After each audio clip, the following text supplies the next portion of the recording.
is he gonna hit us with that content that's so potent that it makes us want to slap our mamas? Today. When is he gonna come back with that fantasy insight that's sure enough to make us win our fantasy championships? Today. When is he gonna come back with Fantasy Vibes Season 2? Today. There is no place in the world that you could be better than chilling with me, MoonVibes, NOONVIBES, and you know I gotta say it with my chest. We are in Aries season, and I am in full force, and I'm coming here to give you this fresh new wave of content exclusively on Real Ones Productions. Speaking of Real Ones Productions, that's what this channel, this video is sponsored by. To my right, you can see all the ways that you can connect with us and engage with our content. I'm talking about the Instagram, the Twitter, the YouTube, the Twitch, the Snappy Snap, the Patreon. Make sure you hit us up there so you can follow more of our content, because we are the next wave of sports media and broadcasting, and there is no better place than you being here with us so you can follow our journey and surf this wave too. So now that you know about Real Ones, let's find out more about me, MoonVibes. So hey, what's wavy? I'm MoonVibes, and I cultivated Fantasy Vibes on twitch.tv/Real Ones Productions. Shameless plug. And it was a movie last year. We dove into the fantasy football scene and we took it over. And I really do feel like that was a movement. I'm still getting testimonials from people telling me, hey, thank you, MoonVibes, for helping me win my fantasy games. And some people even won fantasy football championships. So, hey, let's get a round of applause for them, because, hey, you did a great job. Now, shout out to LL Cool Brad, because he won our fantasy football league for R1P. And trust me, I got something for you, my guy, coming up season 2. But with all that being said, I dove into a game that so many people love and so many people respect for so many different reasons, whether it's the analytic side of it, whether it's the fact that, hey, well, we just love the fact that we can keep score and we can look deeper into the game. Whatever reason it may be, it's so much to love about fantasy football. But the same may be true and can and will be true for the game of fantasy basketball. And that's what I'm here to talk to you about today. Yeah, you got me today for this upload. And on this specific upload, I'm going to talk to you about the waiver wire ads that you need to pick up for week 15. Can you believe it? We're on week 15 already in the NBA season, and we have a couple more weeks to go before we hit the fantasy basketball playoffs. And let's just say it's going to get a little testy and a little spicy. Some people would even say shiesty. So I am here to prepare you, get you ready to win, not only win your league, but to dominate your matchups. And there's no better place to do that than here on Fantasy Vibes. Now, with week 15 being here, there's some studs that we're going to talk about. And coming up on the rundown, I'm going to talk to you about some waiver wire gems and the studs that you need to get. And also, I'm going to talk to you about the Week 15 schedule, because it is kind of brutal for some teams. We're also going to talk about some players, 9 to be specific, that I'm adding to my rosters in various leagues that you may need to add to your rosters. Now, what is the waiver wire? The waiver wire is all the neglected people, the neglected players that nobody wants on their rosters right now. But let me tell you a little secret that you may not know. The waiver wire has so many gems. All you have to do is be able to find them and play them at the right time, in the right moment, and they can come in huge for your team. At the age of 21, standing 7'2", playing in Oklahoma City, I'm talking about Moses Brown. He would have never been somebody that I would have had on my radar. But recently, with all the turmoil going on in OKC and them going young and saying, Al Horford, we're going to shut you down for the whole rest of the season. Listen, Moses, you're coming in and leading us to our promised land this year, because last game, in fact, the last 4 games, he has fantasy performances of 27 points, 32 points, 47, and 44 points. And most recently, a 21 point, 23 rebound performance where he totally blew everyone out of the water. And he had most of those stats in the first half. Moses, why do you have to do them dirty like that? And he did this against Jalen the Journalist's Boston Celtics. That's perfect. Now, the guy that he's blocking is another guy that I have on my fantasy team, as well as Moses. I'm talking about Robert Williams. Robert Williams has been a gem for me. Whenever he can get in the game, Now, I don't know what Brad Stevens has against Robert Williams. I don't know if he thinks he's ugly. I don't know if he doesn't like his girlfriend. I don't know whatever it is, the fact that he doesn't like him participating in the team dinners. I don't know. But Robert Williams on a per 36 basis, he's absolutely incredible.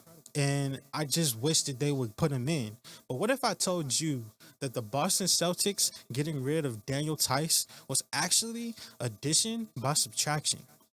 See, Robert Williams' only downside has been the fact that he has not been able to see the court because of the limited rotation that we've experienced with the Boston Celtics and Coach Brad Stevens.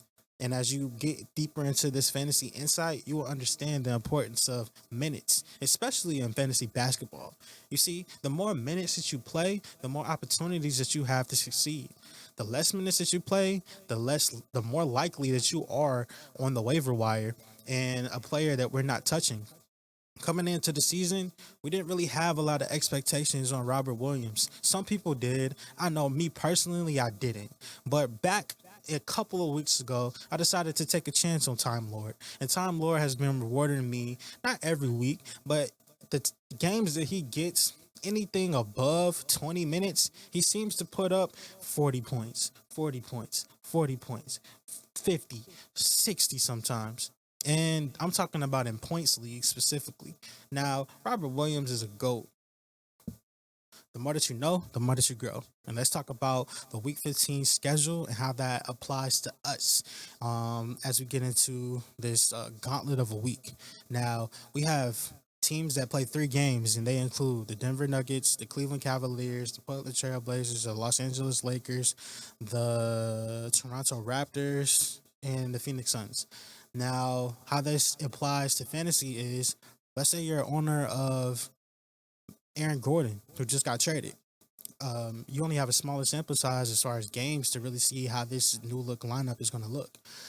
If you're an owner of Monte Morris, that's probably not getting a lot of love. Do you stream him this week in one of these games? If you're a Jamal Murray owner or Nikola Jokic owner, you have a limited sample size for games that you can choose from.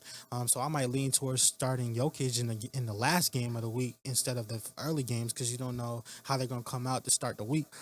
For a team like Cleveland, for example, who is I don't really have to go too deep into Cleveland, but I'm kind of leaning away from anybody on Cleveland. But I am interested to see Isaac Okoro this week. And see how Garland plays as well.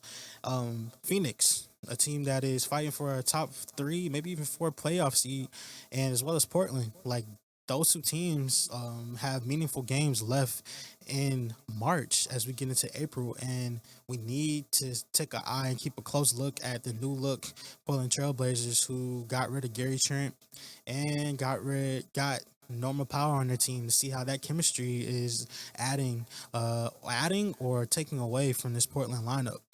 Do we stream a guy like Melo, for example, or what about Yusuf Nurkic, who's coming back from an injury, who we need to see him in more games before we take him seriously in our lineups? Those are things that you need to consider, as well as the Los Angeles Lakers, who have role players playing like Taylor Horton Tucker, who is a player that you might need to roster on your lineup just because of opportunity. Also, a player like Kyle Kuzma, for example. So these are the things that I look for when I see the lineups and I see 3 games for those specific teams.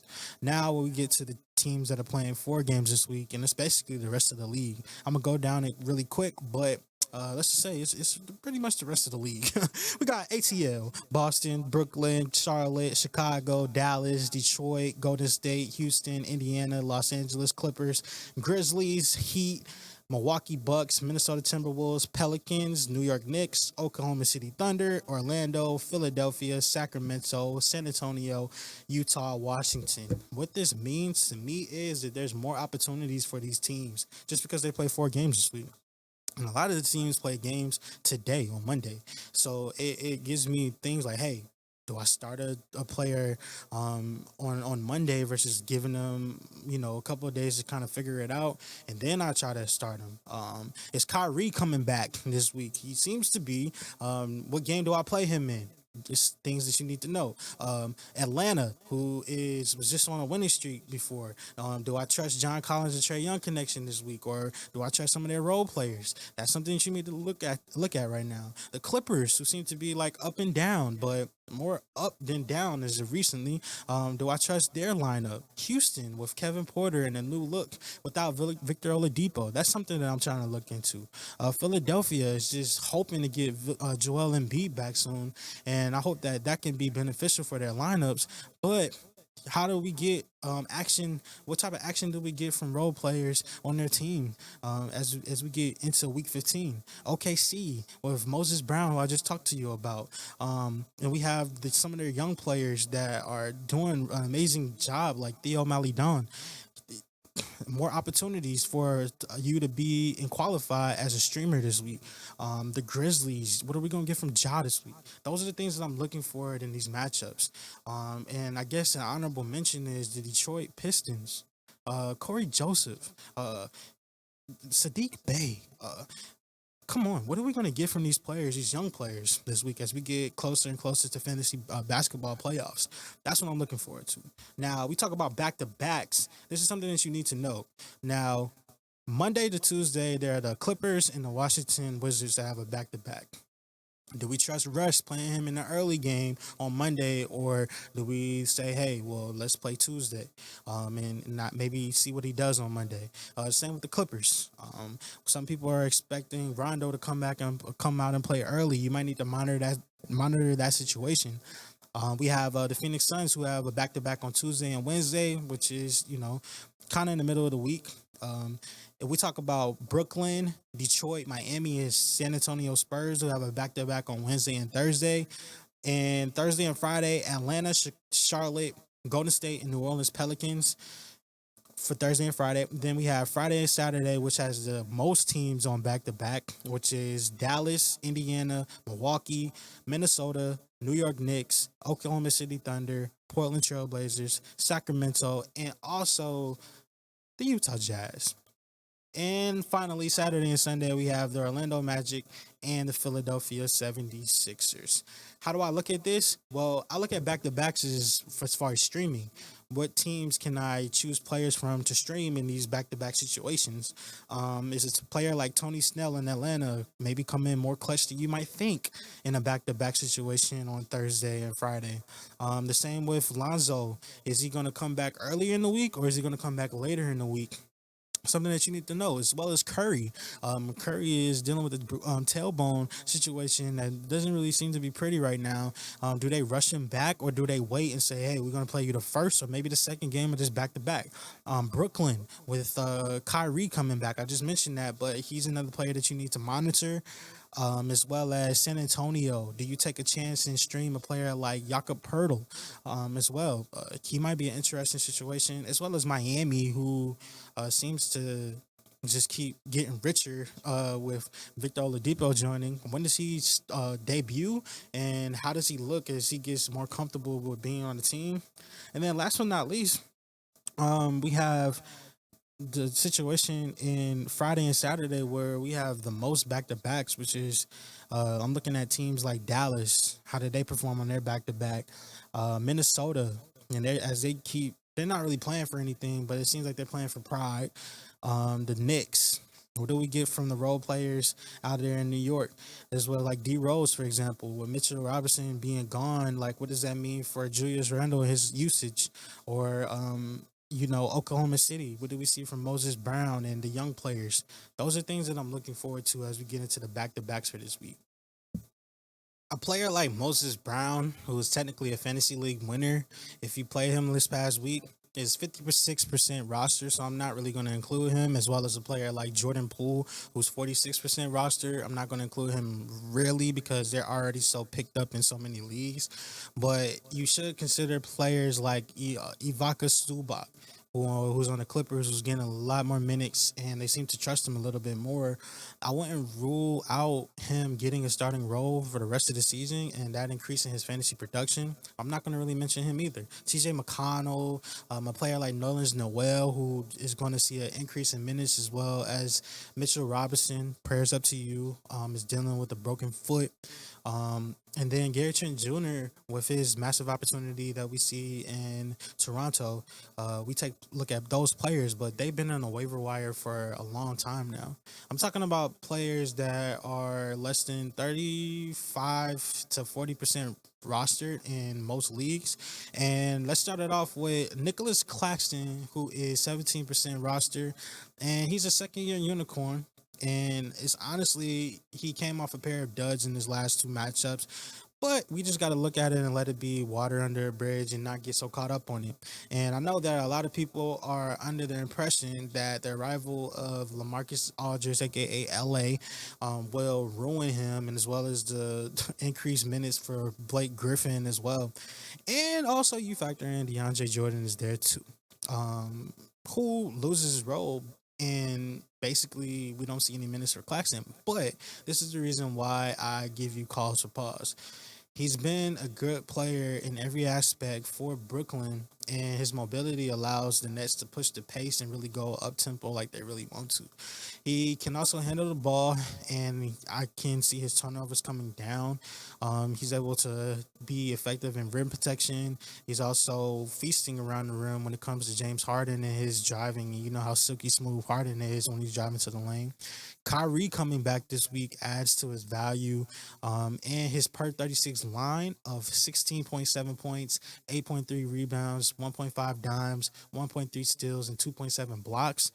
It just screams upside to me, and he's only getting 24 minutes right now. He's a player that I'm stashing on my bench this week, and I'm looking for the perfect opportunity to play him. And when you factor in Brooklyn's opponents score 14 points per 100 possessions fewer with Claxton on the floor, which comfortably leads the team beyond the DeAndre Jordan or Blake Griffin or even the addition of LA. I can see them giving him more minutes as we get into it. Nicholas Claxton, you're somebody that I'm adding to my waiver wires as I ride this wave for you into week 15. Daniel Gafford, who's 13% rostered in most leagues, especially Yahoo. He made quite the first impression this past Saturday with 13 points, 6 to 7 field goals, 5 rebounds, 1 steal, 3 blocks in just 14 minutes. Talk about crazy per 36 numbers. But his coach even loves him too. He said, Scott Brooks, that is. I love his ability to finish around the rim. He's a big time lob threat.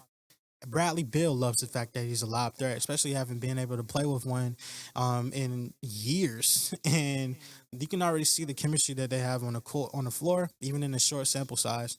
Now, on per 36 line, he has 13.8 points, 9.7 rebounds, 1.6 dimes, 1 steal, and 3.2 blocks.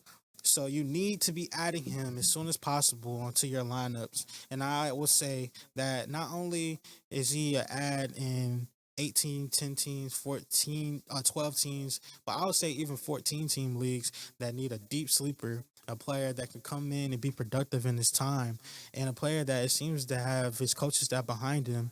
Now, per 36 is a way to span out minutes for players that don't get the highest minutes total and to span it out over the course of 36 minutes and say, okay, what would your stats be like if you did play this amount of time? For him to have per 36 minutes of 13, averaging about 14 and 10, that's a double double.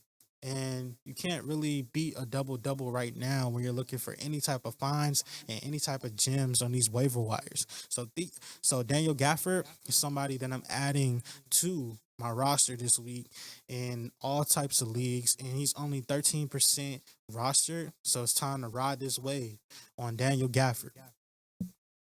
I've been saying it for a while, but it's been time to ride this wave on this next guy. His name is Jay Sean Tate. And Jay Sean is actually on my roster, and I picked him up this week, and he ended up doing me justice in a game where I streamed him in my sleeper league. Now, sleeper has a way of doing me dirty sometimes because you can only pick one game a week where you start your player. And I just happened to pick him in a game where he gave me about 30 points. And to me, for my team, that's exactly where I needed him to be at. Now he has some boom games where he can get you 50 points if you're in points leagues, or but the reason why I love him all around, even in category leagues, is the fact that he's an all around player. He might not top your expectations as far as points scored, but he will top your expectations as far as defensive rebounding, defensive period, whether it's blocks, steals. He's a hustle man, and Kevin Porter Jr. is the one that's getting all the hype and the buzz on this roster in Houston, and it's rightfully so because you can see how talented the kid really is. But you have to admit that Jay Tate is really no joke, and he is a problem, and he just continues to put up numbers. And if you look at him on the year, I think he is top 65 as a player so far this year. It's crazy to think about. And in the last 2 weeks, that is, he's top 65 the last 2 weeks. My apologies. And he's averaging 12.3 points, 6.1 rebounds, 3.3 dimes, 1.6 steals, and 1.0 on his blocks. Also, he's giving you 1.3 triples a game. Now, the reason why I love this move is because Victor Oladipo is no longer there, and there's no more worrying about him anymore. He's in Miami. I don't like what Houston did as far as the trade because they gave him up for basically a pack of Cheetos, a Capri Sun, a Swiss roll, and a pack of Starburst, and said, "Okay, cool, we are out, and we will see you on the next go round." But all jokes aside, with John Wall's shutdown coming at any time, you have to look at him saying, bro, you can hit another gear. And I see him hitting another gear as we get into these fantasy. It was getting to week 15 and also into the fantasy basketball playoffs. Jay Tate is a player that I'm riding away for as we get into week 15 and beyond. This next guy that I'm about to talk about is only rostered in 2% of leagues, and I think that he's an absolute gem. He's just waiting to be unleashed, and he's just waiting to be in the right situation. I think that he is. His coaching staff loves him because he's relentless. He's fearless. He's not scared to take the big shot. He's not scared to be in the right position at the right time defensively. He's not afraid to contribute on both ends of the court. He's a player that reminds me a lot of Jonathan Isaac in a way for the Orlando Magic, who the Orlando Magic said, "Hey, Markel and Jonathan Isaac, you are our future." Bump Vucevic or bump Fournier or bump Gordon. We're gonna put our trust in y'all too. But the fact that his coaching staff calls him fearless is a flex in itself. Do you remember a couple of nights ago when Luka Doncic lit up Paul George for like 42 points, and then the very next night, I think Luka went 0 for 7 from the field, and everybody was like, "What's going on? What, this is not normal." Well, that was because of this next guy who is averaging in his last two games 34.5 minutes, 14 points, 3 rebounds, 1.5 blocks, and 2 triples on the in that span. I'm talking about the one and only Jaden McDaniels. The reason why you add him to your roster is because of this. He's no longer a question on whether it's a position battle going on with him and Jared Vanderbilt, who was a popular waiver wire ad just only a couple of weeks ago. Jaden McDaniels is the new wave. You need to hop on that wave very, very soon. I know 2% is a rush, and 2% is kind of like, I don't know if I want to do that. Keep him on my roster, MoonVibes. I don't know. But what I will say is that I don't know if he's going to break out next year or maybe even later this year. But I will say that when that time does come, you're going to be able to look back on this and say, hey, MoonVibes told me when he was only 2% rostered that he was going to be somebody special on both ends of the split. Now I know his offensive production kind of it leaves more to be desired, but he can shoot the three ball. He can be effective on defense, and he can fill the stat sheet in a similar mode as someone like Jay Tate, for example, who we talked about earlier, who can fill the stat sheet.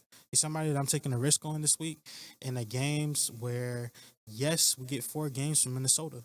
So, hey, I'm going to take a risk. You should too. And let's ride this wave on Jaden McDaniels.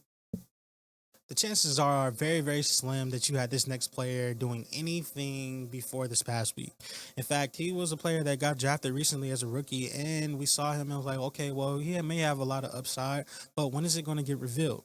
With him playing on the Magic, it was kind of like left up to be in the air because we didn't know what the Magic were actually doing as far as their plans for the future. Now, after the trade deadline, we have more of an idea of what they're doing for the future. And they seem to be in rebuild mode. And rebuild mode is not bad. Rebuild mode can be good, especially when you have young talent on your team that just needs a home and needs a place where they can cultivate their gifts and they can improve. And I think that's the case for the next guy that I'm about to talk about, who had Nikola Vucevic, Evan Fournier, and even Aaron Gordon in the mix that was kind of hogging up all of the production for him. I'm talking about the one and only Chuma Okiki, who's rostered in 35% of leagues right now. And honestly, I was about to pick him up last week, but I actually picked up Kim Birch instead, and he actually did me justice, giving me about 59 fantasy points in points leagues. So it wasn't really that bad of a miss. But over his last two games, he's really broken out, and he's putting up 19.5 points, 4.5 rebounds, 2 assists, 1 steal, and 4 triples in his games. Now, his usage rate has shot up 6% in that time span since that trade. And it's not only going to continue to rise, but the Magic aren't really stocked with talent. I understand they got Gary Harris coming in, and he's going to be able to be another scorer. But when you look at Terrence Ross being the primary option, when he gets there, James Ennis, Dwayne Bacon, I'm sorry, guys, but Chuma is the next wave, and I'm already looking at him as a stat sheet stuffer when he was in the NCAA. When he had 12 points, 6.8 rebounds, 1.9 assists, 1.8 steals, 1.2 blocks, and 1.4 triples.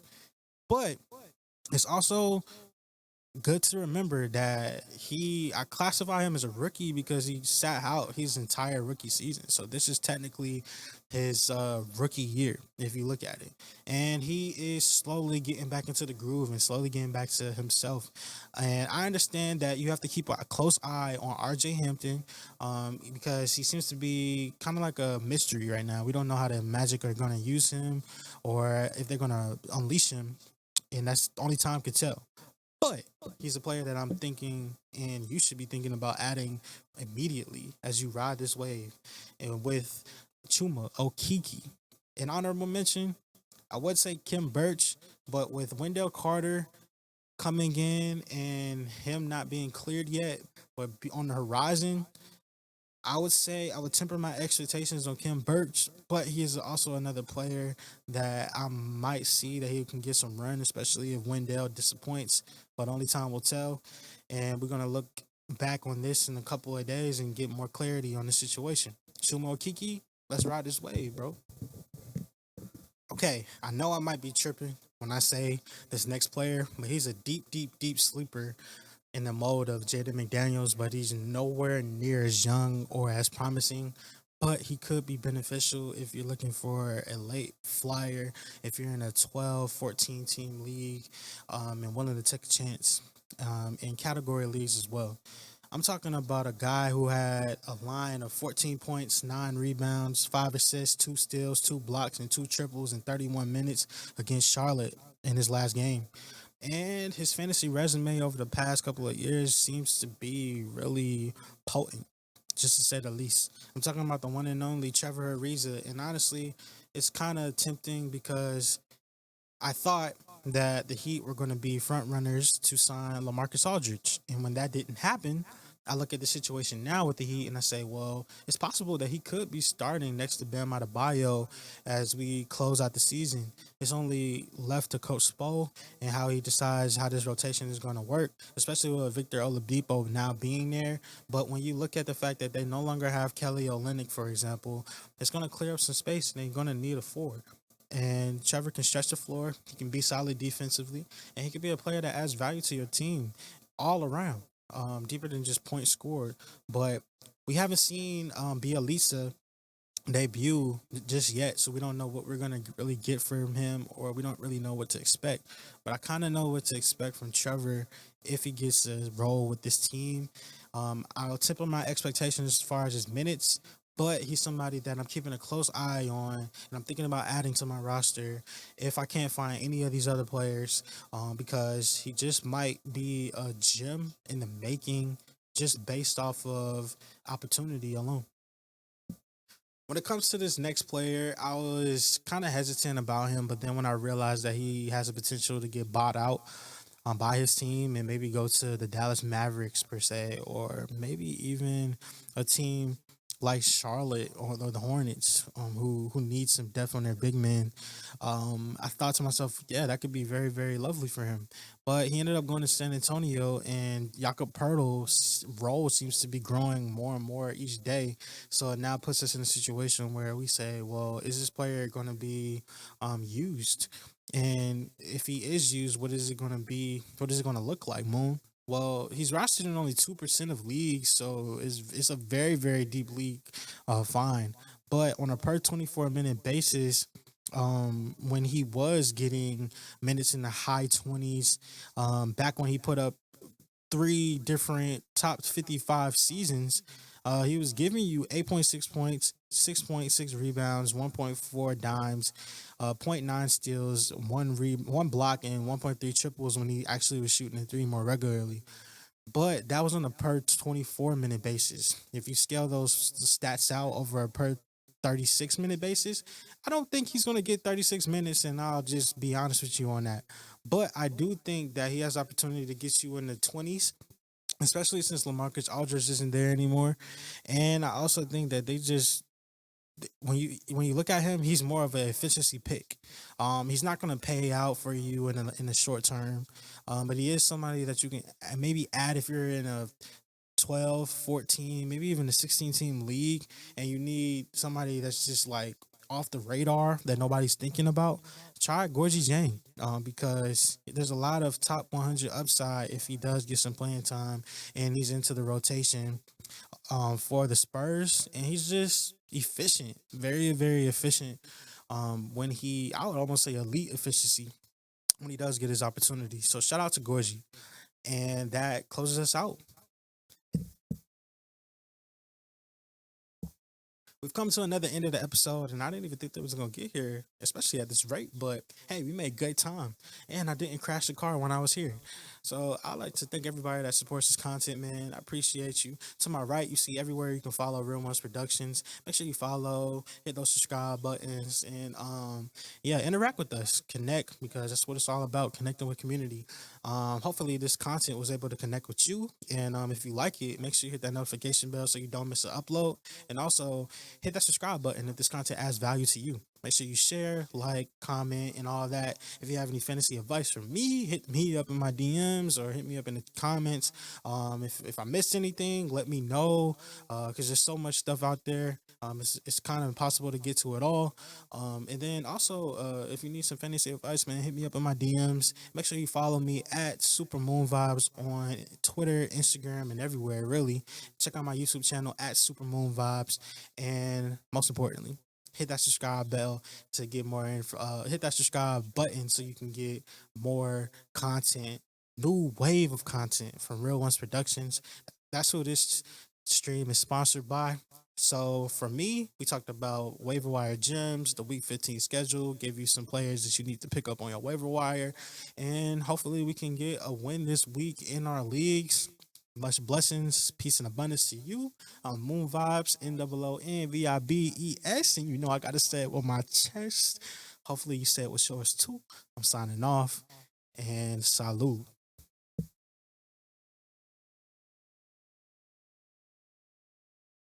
But the truth, you not off the goddamn hook, goddammit. I got a question right Hey, there. hey, talk to him, Detective LL Cool, Brad. What the hell are you smoking on? Because I need it. I didn't say Seattle will shut them down. My thought was that Minnesota might just eat off the Seattle defense, unless the Seattle defense. Man, you must was smoking that. Ooh wee. Smoking that weed pack. My man's cigarette was laced. Don't do it. Reconsider. The hell going on? The truth? Yeah.